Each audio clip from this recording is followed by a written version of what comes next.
Assalamualaikum warahmatullahi wabarakatuh. Perkenalkan, nama saya Muhammad Agil.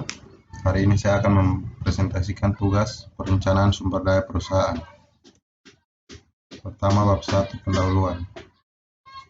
Latar belakang Enterprise Resource Planning atau yang lebih dikenal dengan sebutan ERP merupakan singkatan dari 3 elemen. Kata enterprise, perusahaan atau organisasi, resource, sumber daya, planning, perencanaan, di mana 3 kata tersebut mencerminkan sebuah konsep yang berujung pada kata kerja yaitu planning. Dengan demikian berarti ERP menekankan kepada aspek perencanaan. Secara umum, Enterprise Resource Planning atau ERP merupakan konsep untuk merencanakan dan mengelola sumber daya perusahaan, yaitu berupa paket aplikasi program terintegrasi dan multimodul yang dirancang untuk melayani dan mendukung berbagai fungsi dalam perusahaan, sehingga pekerjaan menjadi lebih efisien dan dapat memberikan pelayanan lebih bagi konsumen yang akhirnya dapat menghasilkan nilai tambah dan memberikan keuntungan maksimal bagi semua pihak yang berkepentingan atau perusahaan. Dalam pengolahan data dan transaksi bisnis modern dikenal adanya sistem ERP, Enterprise Resource Planning, yang akan mencatat secara terintegrasi segala proses transaksi perusahaan, dari bagaimana proses produksi, penjualan, dan seberapa banyak transaksi yang terjadi, hingga data berapa suplai yang diperlukan oleh perusahaan. Sejak 1990-an, Enterprise Resource Planning System atau ERP System telah banyak digunakan oleh perusahaan-perusahaan di seluruh dunia, menggantikan sistem informasi yang telah dikembangkan sebelumnya. Parr and Sharp, 2000, Software at AI, 2005, Motweni et al. 2005, Cheng dan Visita 2002. Menurut Lee, aplikasi ERP merupakan paket yang mengintegrasikan fungsi-fungsi bisnis yang penting ke dalam suatu sistem informasi melalui sharing database yang terintegrasi. Sistem ERP dirancang untuk membantu organisasi dalam mengelola sumber daya yang dimilikinya secara terintegrasi. Perumusan masalah. Maka penulis merumuskan permasalahan sebagai berikut. Apa itu ERP? Modul-modul yang digunakan dalam ERP, perkembangan SI, teknologi ERP, SCM dan CRM, implementasi ERP, ERP market, contoh perusahaan yang telah menerapkan ERP, keunggulan dan teknologinya,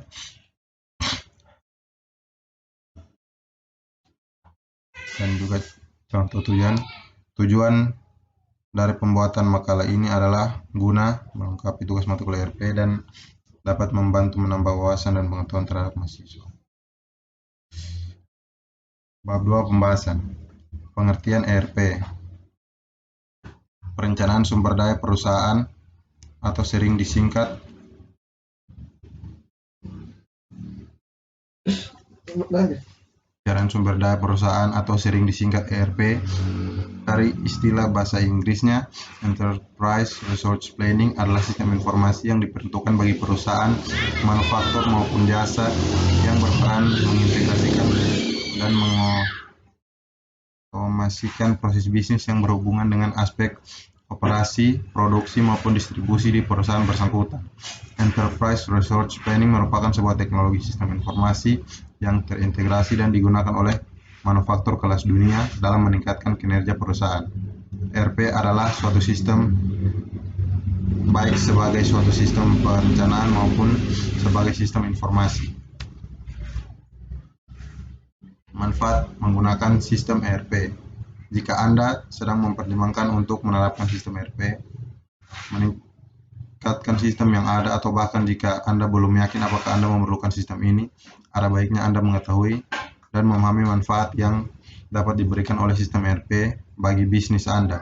Berikut adalah manfaat sistem ERP dan pengoptimalan bisnis Anda. Jadikan bisnis Anda lebih agile dalam iklim bisnis yang berkembang pesat. Kemampuan untuk menanggapi perubahan sangat penting. Sistem ERP yang baik bersifat fleksibel, modular, dan cukup skalabel untuk beradaptasi dengan dinamika pasar yang berubah dan kebutuhan pelanggan yang berubah. Anda awalnya dapat mengimplementasikan aplikasi spesifik yang memenuhi kebutuhan bisnis Anda saat ini dan menambahkan aplikasi yang terintegrasi sesuai kebutuhan saat bisnis Anda berkembang nantinya. ERP Market. Pasar pencernaan sumber daya perusahaan ERP membantu bisnis serta lembaga non-profit dan pemerintah serta meningkatkan produktivitas. Aplikasi ERP adalah sebuah sistem informasi yang mengikat erat berbagai fungsi perusahaan termasuk sumber daya manusia, keuangan, dan manajemen inventaris, sekaligus memungkinkan perusahaan mengelola pelanggan dan pemasok secara efisien. Pasar ERP adalah pertukaran global di mana penyedia perangkat lunak dan teknisi pendukung menjual perangkat lunak manajemen sumber daya perusahaan ke bisnis. Bab 3. Modul-modul yang digunakan dalam ERP. Seperti yang kita ketahui di atas, terdapat 3 modul dalam ERP. Setiap modul mempunyai submodul yang saling terintegrasi. Berikut yang pertama, modul operasi. Modul operasi terdiri dari beberapa komponen, yaitu General Logistik. General Logistik merupakan modul yang mengontrol proses aliran pendistribusian dan penyimpanan barang dari produsen ke konsumen, dan integrasi dengan modul lain, yaitu Producing, Planning and Control, Enterprise, Controlling, Sales and Distribution, Materials Management, Plant Maintenance, Quality Management. Sales and Distribution. Sales and Distribution merupakan modul yang memfokuskan pada strategi pemasaran yang sensitif terhadap perubahan-perubahan yang ada di pasar. Kata sales di sini menekankan pada pemasaran produk yang dihasilkan, sedangkan distribution menekankan pada penyaluran produk tersebut. Modul ini merekam, menganalisa, dan mengontrol aktivitas yang akan memberikan kepuasan kepada pelanggan. Material Management. Material Management adalah modul yang dapat mengontrol dan memaksimalkan semua proses yang berhubungan dengan material atau bahan yang terkait dari awal proses hingga akhir. Proses-proses tersebut antara lain perencanaan, pengadaan, pembelian, dan juga penyimpanan material atau bahan. Kegiatan-kegiatan tersebut sangat erat kaitannya dengan pengelolaan bahan dan material. Modul manajemen mempunyai submodul antara lain. Ya, di situ hanya sedikit modul yang bisa saya jelaskan. Lanjut kita modul finansial dan akuntansi. Financial Accounting. Financial Accounting atau akuntansi keuangan adalah modul yang menjadi tolak ukur keuangan suatu perusahaan. Yang ketiga, modul sumber daya manusia atau SDM.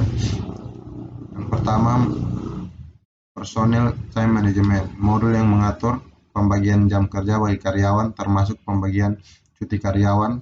Bagi perusahaan yang berjalan selama 24 jam non-stop, pembagian tersebut sangatlah penting. Karena apabila perusahaan tersebut berhenti 1 jam saja akan membuat kerugian yang sangat besar bagi perusahaan. Pembagian jam tersebut juga akan memberikan jeda waktu bagi karyawan untuk beristirahat, karena manusia bukanlah mesin yang dapat bekerja selama 24 jam non-stop. Payroll, modul yang berperan mengatur pengajian karyawan di suatu perusahaan.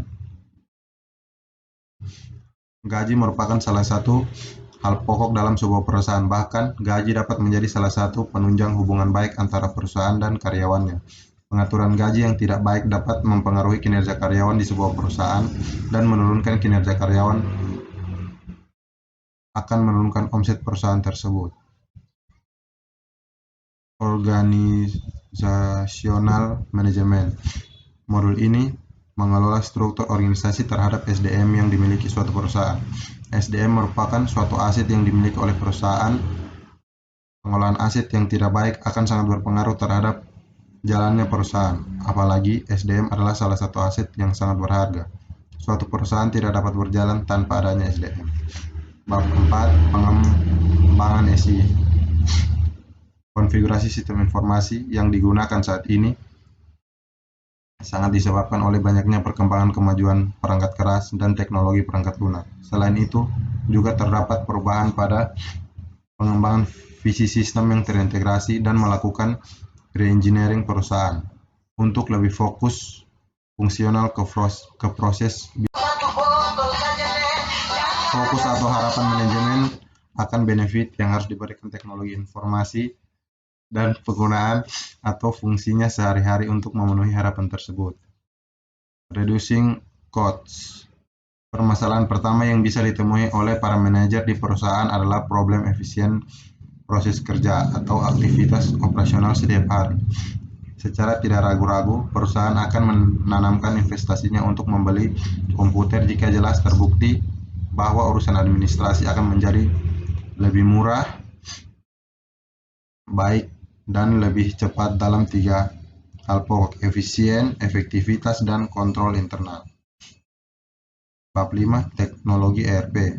Teknologi ERP, Business Process Reengineering (BRP) or Reengineering adalah dasar pemikiran dan desain ulang dari pemrosesan bisnis untuk mencapai perbaikan yang dramatis dalam biaya, kualitas, kecepatan, dan pelayanan. Data warehouse adalah satu dari isu yang berkembang paling cepat dalam dunia bisnis saat ini. Fungsionalitas pergunaan data adalah suatu database relasional atau multidimensional yang mungkin menghabiskan ratusan gigabyte atau bahkan terabyte dari penyimpanan disk. Data mining adalah data dalam gudang, data menganalisis pola-pola yang tersembunyi dan lainnya.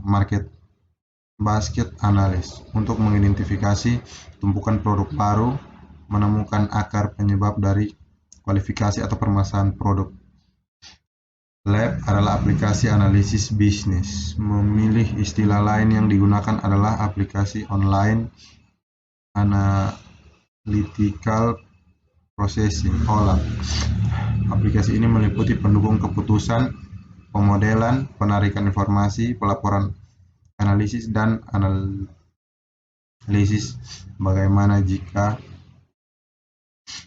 Selanjutnya, bab 6, SCM dan CRM.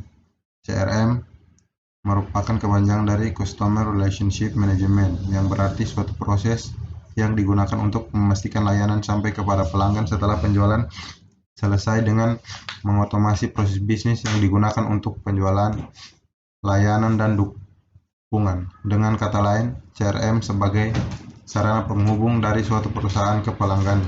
Berbeda dengan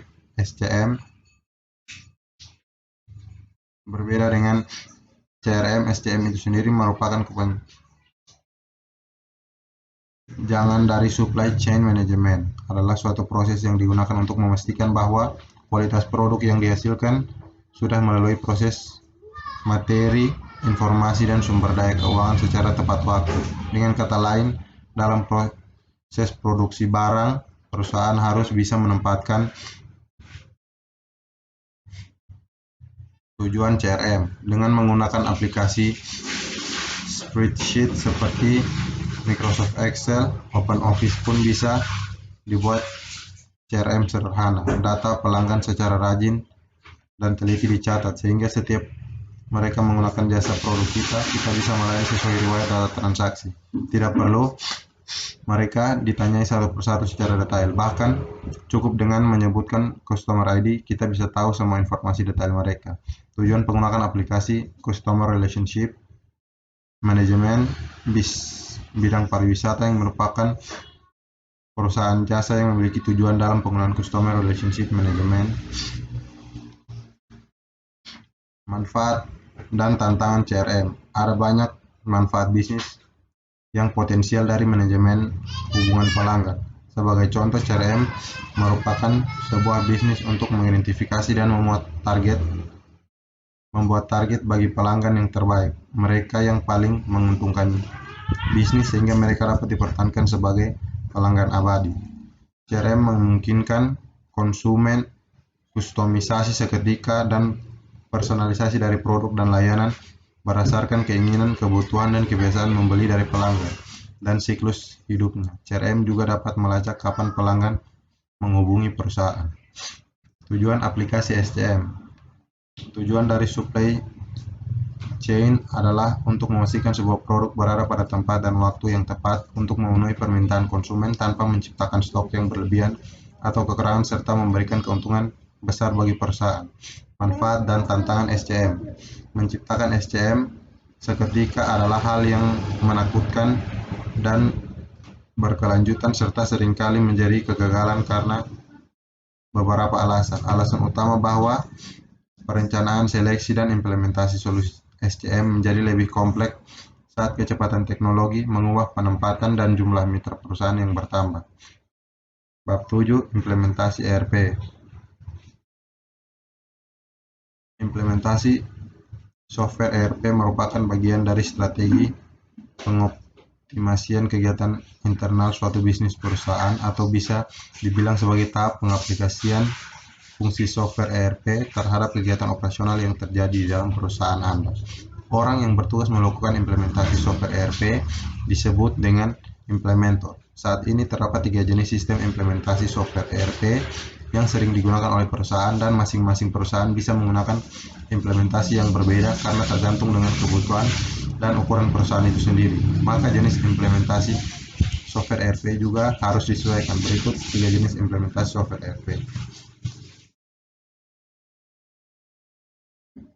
Bab 7. Contoh perusahaan yang telah menerapkan ERP, keunggulan dan teknologinya. Perusahaan pertama yaitu Telkomsel. PT Telkomsel adalah salah satu perusahaan yang sudah menerapkan ERP ke dalam fungsi bisnisnya. Enterprise Resource Planning adalah suatu alat bantu berupa perangkat lunak yang terdiri dari modul-modul yang merupakan fungsi standar dari proses bisnis, di antara produksi, penjualan, sumber daya manusia, finansial, dan lain-lain, yang terintegrasi dengan suatu arsitektur teknologi informasi diterapkan alat bantu ERP. Ini dikarenakan tuntutan suatu perusahaan untuk mengikuti standar internasional legacy information system. Bagaimana peran penjualan, analisis terhadap biaya, dan bagaimana penulisan best practice, best process, and best functionality ke dalam satu perangkat lunak. Dan bab terakhir penutup. Kesimpulannya, sistem ERP adalah suatu sistem yang mengkoordinasikan dan mengatur data, proses bisnis, dan sumber daya yang ada dalam suatu perusahaan. Komponen-komponen ERP yang mendasar terdiri dari people, proses, hardware, software, dan database. Sistem ERP memiliki kelebihan sebagai berikut. Ya, sekian presentasi dari saya. Jika ada salah kata mohon dimaafkan. Terima kasih.